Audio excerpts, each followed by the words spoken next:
Obrigada, professor Paulo e demais presentes. Muito boa tarde, né? Que a gente tenha uma tarde produtiva, né? De aprendizado unânime, né? Que esse aprendizado seja unânime para todos nós.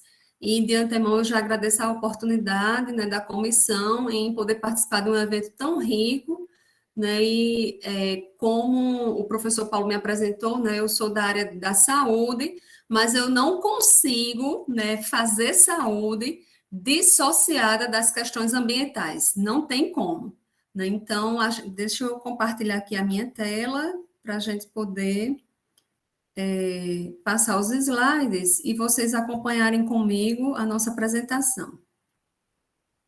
Bom, então, baseado no tema central da nossa mesa redonda, que é a questão da saúde ambiental, esse contexto da saúde ambiental e humana dentro da sociedade desigual, né, a gente fez esse trabalho que ele é uma parte importante da nossa tese de doutorado, né, que nós defendemos no início desse ano, inclusive o professor Giovanni Seabra, eu tive a honra de tê-lo como membro da banca examinadora, e aí surgiu a oportunidade, né, desse convite, desse nobre convite.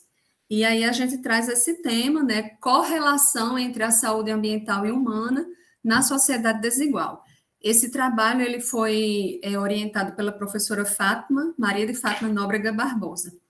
E qual é o objetivo, né, desse trabalho? Qual foi o objetivo desse trabalho? Exatamente verificar a deposição inadequada de resíduos sólidos em terrenos baldios, aqui no município de Campina Grande, no estado da Paraíba, e, além disso, descrever os impactos ambientais que essa atitude antrópica trazia como malefícios para a saúde humana, que isso está diretamente atribuído às questões sociais, às desigualdades sociais. Para tanto, nós utilizamos como metodologia uma pesquisa de método indutivo, por meio de um estudo de caso, e ela é classificada também como exploratória, descritiva e uma pesquisa de campo.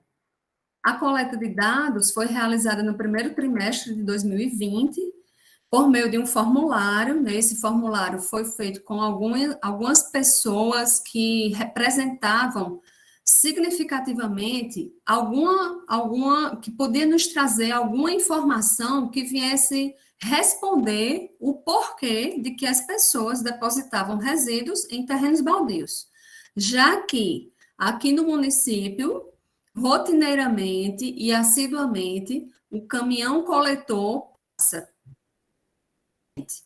né? Então, esse trabalho ele passou pelo crivo do Comitê de Ética e Pesquisa, né, porque foi uma pesquisa realizada com seres humanos, e segundo a resolução 412, ela rege isso, tá certo? Que a gente precisa passar pelo Comitê de Ética.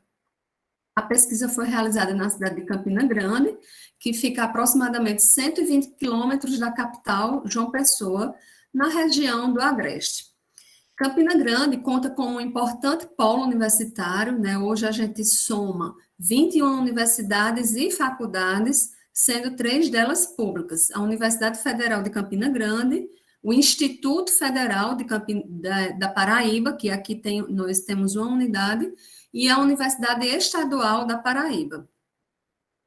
Então, a gente trouxe esse mapa geográfico que mostra a divisão geográfica, né, dos distritos sanitários. Então, o que é um distrito sanitário? No setor saúde, né, por questões sociais, econômicas e da distribuição de doenças prevalentes em locais específicos, então, o município ele é distribuído em distritos sanitários. No caso aqui, Campina Grande conta com 8 distritos sanitários. Em relação ao número populacional, né, nós temos 413.830 habitantes, distribuídos em 51 bairros, segundo estimativas do IBGE 2021. E no setor saúde, né, como eu já falei, a gente conta com 8 distritos sanitários. Nesses distritos sanitários, existem equipes de saúde da família que trabalham na atenção primária à saúde, com foco em prevenção de doenças e promoção da saúde. E aí existem 109 equipes. Essas equipes são formadas por médicos, enfermeiros, técnicos de enfermagem e profissionais de saúde bucal, né? Odontólogo e técnico de consultório odontológico. Então, o foco desses profissionais deve ser esse aí que eu já falei para vocês: prevenção de doenças e promoção da saúde. 98 dessas 109 equipes, 98 estão na zona rural, na zona urbana, desculpa, e 11 na zona rural.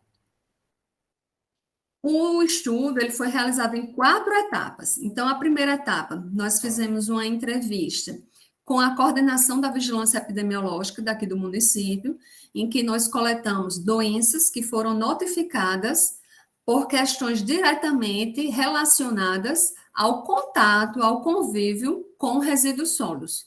Pessoas que moravam em entornos de terreno baldio com resíduos sólidos, pessoas que coletam esses resíduos, que convivem dentro de pontos de lixo e fazem essas coletas para reciclagem, e o próprio convívio mesmo, né, com o resíduo urbano, proximidades de seus lares, de suas residências com resíduos urbanos. Então, a vigilância nos deu essas informações dessas doenças, que daqui a pouco eu mostro para vocês os resultados. Posteriormente, na segunda etapa, nós decidimos ir até esses locais. Nós pegamos os endereços de terrenos baldios. Campina Grande, na época, né, em 2020, no início de 2020, contava com 2.400, mais de 2.400 terrenos baldios distribuídos nesses 8 distritos sanitários. E aí nós fizemos uma amostra de alguns terrenos baldios, fizemos 168 fotografias nesses terrenos que nós visitamos, identificando o acúmulo de resíduos sólidos nesses terrenos, certo? E aí, daqui a pouco também eu mostro para vocês. Posteriormente, nós fomos para a terceira etapa, em que a gente fez a entrevista diretamente com os enfermeiros. Então, como eu falei para vocês, na época tinha 98 equipes de saúde da família na zona urbana. Nós não procuramos a zona rural, porque, infelizmente, a coleta não é feita lá na zona rural. Então, o pessoal que mora na zona rural, eles incineram ou enterram seus resíduos, porque geração de resíduo tem, né? Tem a geração de resíduos de animais, agrícolas e do próprio consumo humano mesmo. Eles produzem, eles geram esses resíduos, mas não tem carro coletor que vá até a zona rural fazer essa coleta. Então, para não ser um viés em nosso trabalho, a gente fez na zona urbana apenas. E dos 98 enfermeiros, nós conseguimos fazer de 75. Os demais estavam em licença maternidade, licença prêmio, atestados. Tiveram 2 que se recusaram a fazer a pesquisa.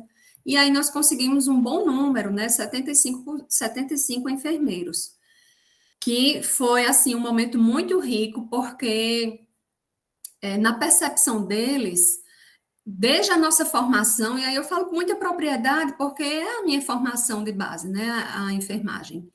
Então, a nossa formação, ela é focada muito nas questões de doença, de cuidar.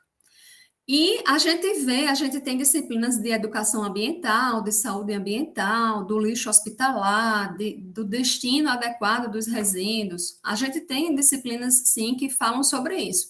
Mas não é um foco tão importante, né? Os professores não dão tanta ênfase, né, a esse conteúdo, que é tão importante, sim. Inclusive, que traz repercussão direta para a saúde das pessoas. Então, no momento dos questionamentos, alguns até chamou até a atenção de alguns a nossa pesquisa. E, por fim, a quarta etapa, né, nós também decidimos fazer a pesquisa com representantes comunitários. E aí nós convidamos 37 representantes comunitários. Quem eram esses representantes comunitários? Presidente de clube de mães, presidente de SAB, que é a Sociedade de Amigos do Bairro, líderes religiosos, diretores de escola, pessoas, líderes comunitários, que são pessoas que têm influência junto à sua comunidade, né? Que inspiram confiança das pessoas que o elegeram para aquele cargo. Então, por isso que nós decidimos, porque nós sabíamos que o fruto da nossa pesquisa, no fruto da nossa pesquisa, a gente poderia contribuir, contar com a contribuição desses representantes comunitários junto às suas comunidades a partir de uma possível educação ambiental que a gente promoveria. Esses dados, eles foram quantitativos e foram analisados a partir do Excel, de uma planilha que nós fizemos no Excel, um consolidado de informações, e a análise estatística foi feita no programa, no pacote SPSS. Vamos aos resultados. Então, na vigilância epidemiológica, nós conseguimos algumas informações, né, no artigo tem as informações completas, mas devido ao tempo, realmente a gente teve que colocar as principais informações. Então, a pesquisa lá na vigilância epidemiológica foi feita entre os anos de 2014 e 2018, e aí o que foi que nos foi passado? Nós conseguimos essas 5 doenças que estão diretamente relacionadas ao contato com resíduos sólidos. Então, a dengue, zika, foram disparadamente notificadas nesses anos. Entre 2017 e 2018, houve um aumento de 458% do número de casos, né? Então, foi de aproximadamente 200 casos notificados em 2017 para 920 em 2018.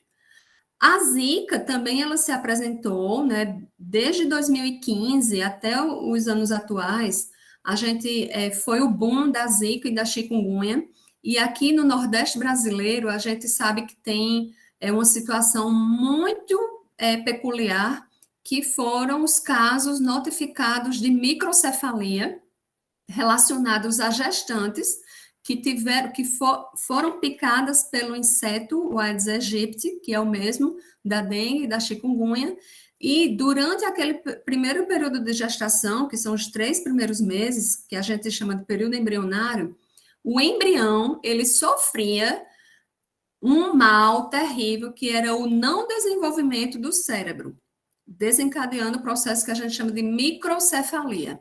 Né? Então, isso foi mais do que comprovado, ainda é discutido, mas em 2015, 2016 foi realmente o boom, principalmente nos estados de Pernambuco, Paraíba e Rio Grande do Norte.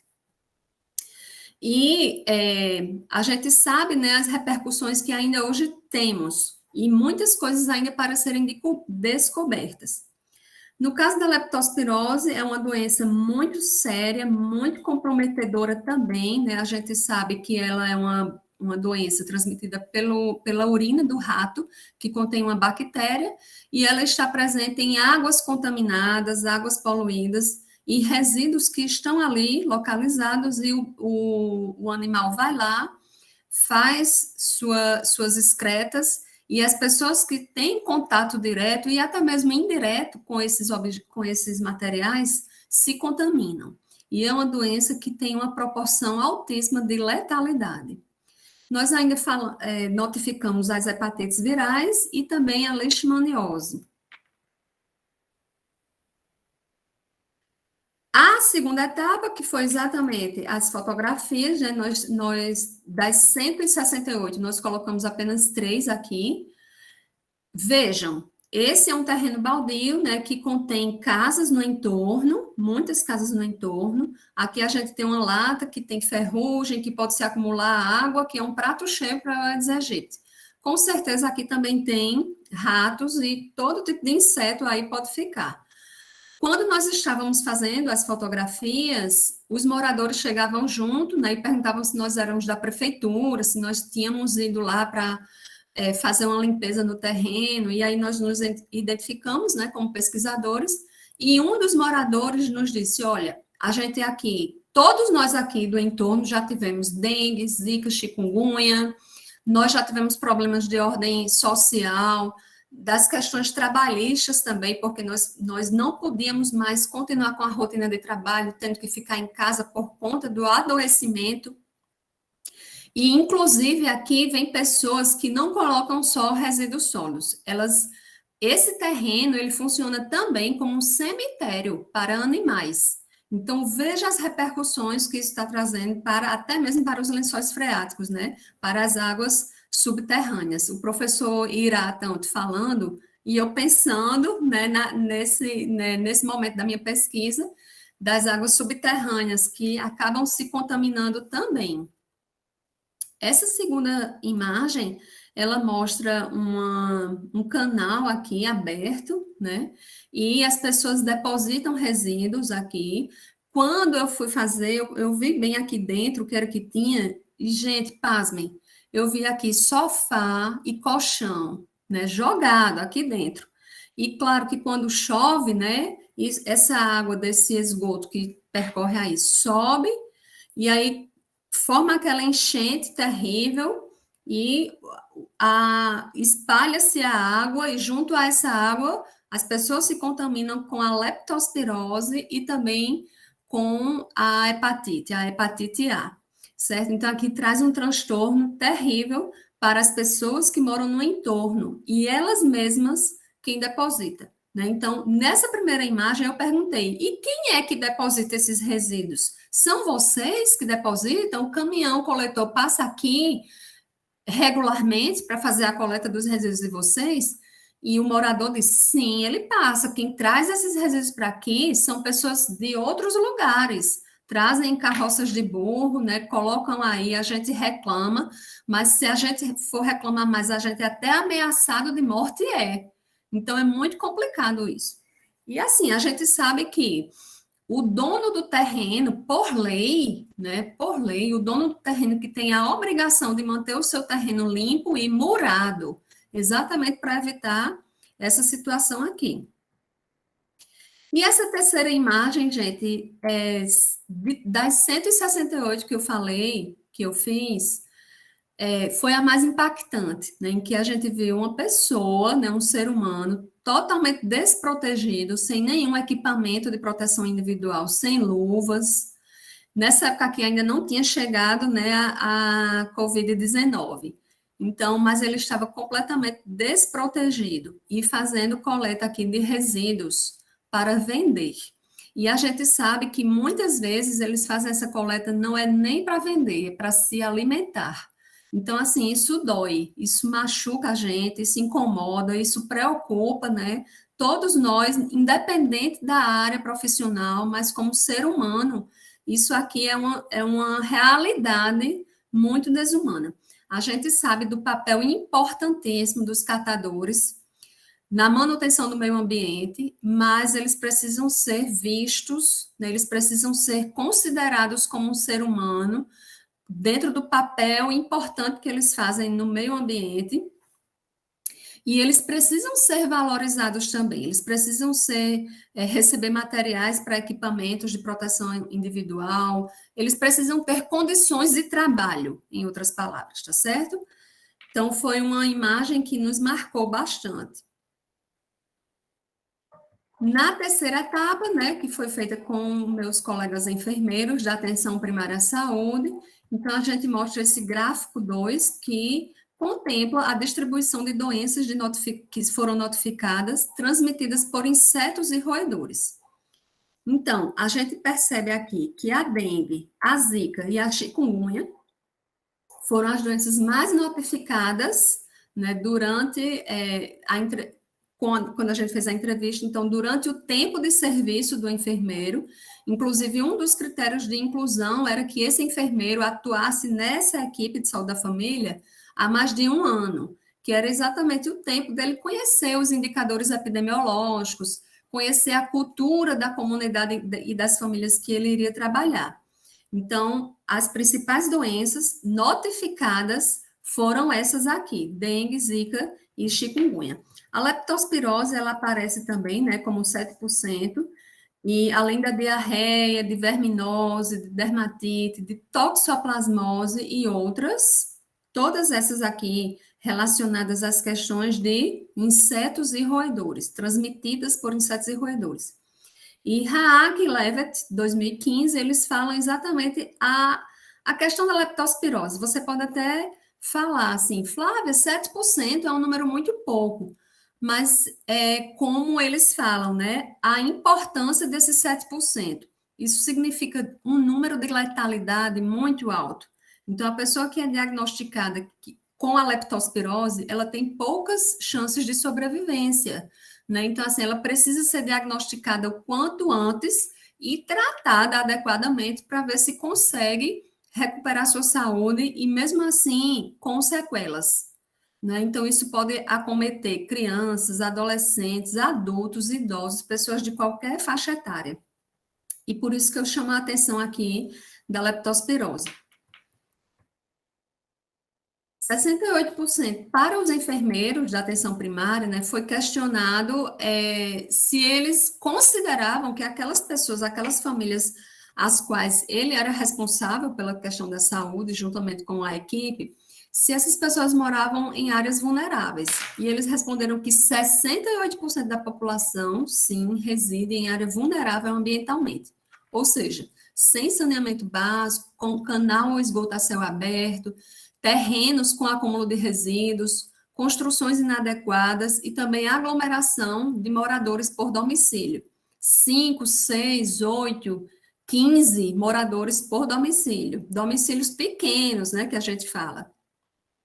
A Organização Mundial da Saúde, em 2016, disse que influências ambientais na saúde são decorrentes de ações que podem ser mediadas, pois cerca de 24% da carga global de doenças e um terço, ou seja, 33% da carga de doenças em crianças de 0 a 14 anos se devem a fatores ambientais que são modificáveis, ou seja, que podem ser resolvidos sim.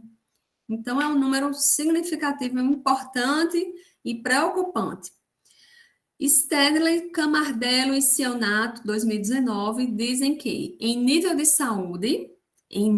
saúde, o ambiente não tem sido o foco central de atuação profissional.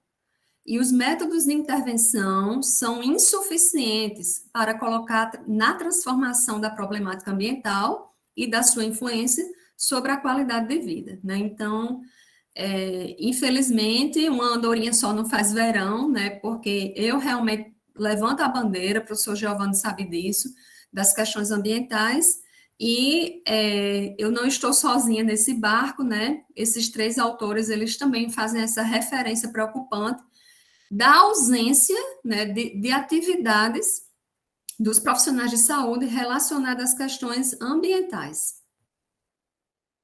Quanto aos representantes comunitários, né, 73% destes percebem os problemas ambientais que eles enfrentam, sendo precário saneamento básico, o principal, né, somando 73%, e terrenos baldios com acúmulo de resíduos, 27%. Promover educação ambiental e conscientização ambiental foi a sugestão mais mencionada para mitigar problemáticas que causam danos ambientais. Então, assim, eles mesmos são conscientes dessa necessidade. Então, tanto os enfermeiros quanto os representantes comunitários falaram de forma muito aberta da necessidade que eles têm de fazer educação ambiental. Até os próprios enfermeiros sentem déficit de conhecimento, apresentam, na verdade, déficit de conhecimento de como lidar com essa situação, de como abordar esse tema junto à população, né? Então, mediante isso, nós sugerimos, mediante esses resultados, nós sugerimos, né, alguns pontos que podem mitigar os resíduos em terrenos baldios e seus respectivos métodos. Então, são sugestões, gente, que a gente considera viável, de custo zero ou baixíssimo custo, né? E o intuito principal é poder contar com a participação da comunidade, poder contar com esses representantes comunitários para gerar neles sensibilidade, conscientização e o sentimento de pertencimento daquele lugar. E a partir desse momento em que é gerada aquela sensação, aquele sentimento de pertencimento, ele se apropria daquele ambiente e ele vai cuidar, ele vai zelar por aquele ambiente, certo? Então, as sugestões foram essas: promover a educação ambiental, exibir fotos da realidade local com o intuito exatamente de sensibilizar as pessoas, realizar oficinas, realizar teatros, e aí seria uma forma lúdica, né, de apresentar a situação para todo o público, colocando a própria população como ator, confeccionar material educativo, né, elaborado com a comunidade e para a comunidade, e aí explorar isso, ou divulgar isso, através das redes sociais, né, seja WhatsApp, Facebook, tantos recursos nós temos, né, tantas redes sociais nós temos que a gente pode sim utilizar como ferramenta.